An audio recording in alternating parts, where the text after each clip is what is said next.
So I know that attribution is a challenging topic. Again, if we only have an hour, that could be more than an hour, but especially in today's multi-channel environment, what's your approach to knowing what's working and what's not? What's driving revenue and what's simply costing you money?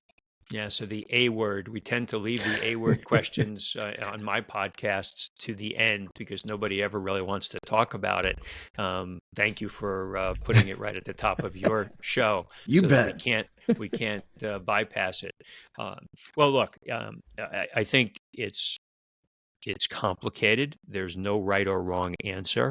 I'm a believer that you have to triangulate on a lot of different data points to determine, what is working. I've got a client right now. It's a smaller business, and they tend to be talking about the platform revenue. The revenues that Google and/or Meta are showing them, and looking at the return on ad spend, the ROAS that they're seeing from each platform. And my comments to them have been, that's really not the optimal way to be looking at this because there's duplication.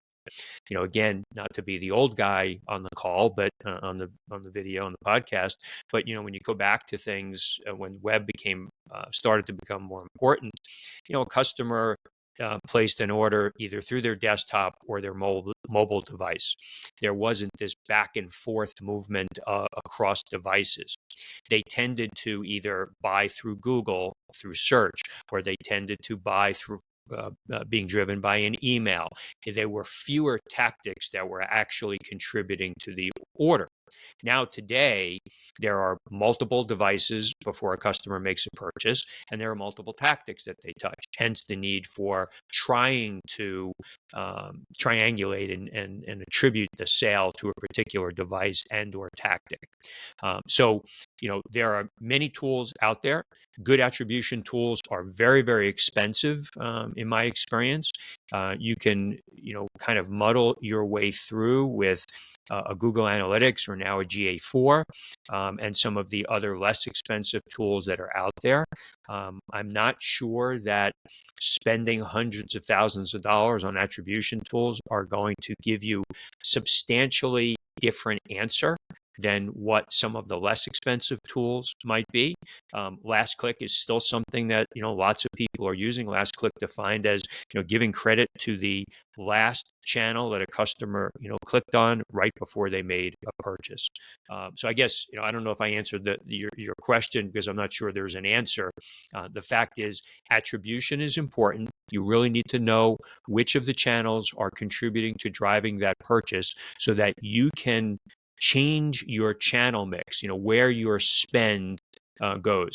When I talk to clients, and I've lived this myself, I've always challenged my teams to make sure that they understood if you don't know where you're going to spend the next dollar of marketing that you have, then you don't fully understand your business. And I think a lot of businesses don't truly know where that next dollar should be spent. Yeah, that's an excellent point. And I think where you're netting out and the way I've always felt about it is it's a bit of science and a bit of art, right? It's never perfect. There's no perfect attribution model. So but to your point, the more data you've got, the more you can understand, the better you can understand where your dollars are going and what's driving. Absolutely. What? Definitely art and science for sure.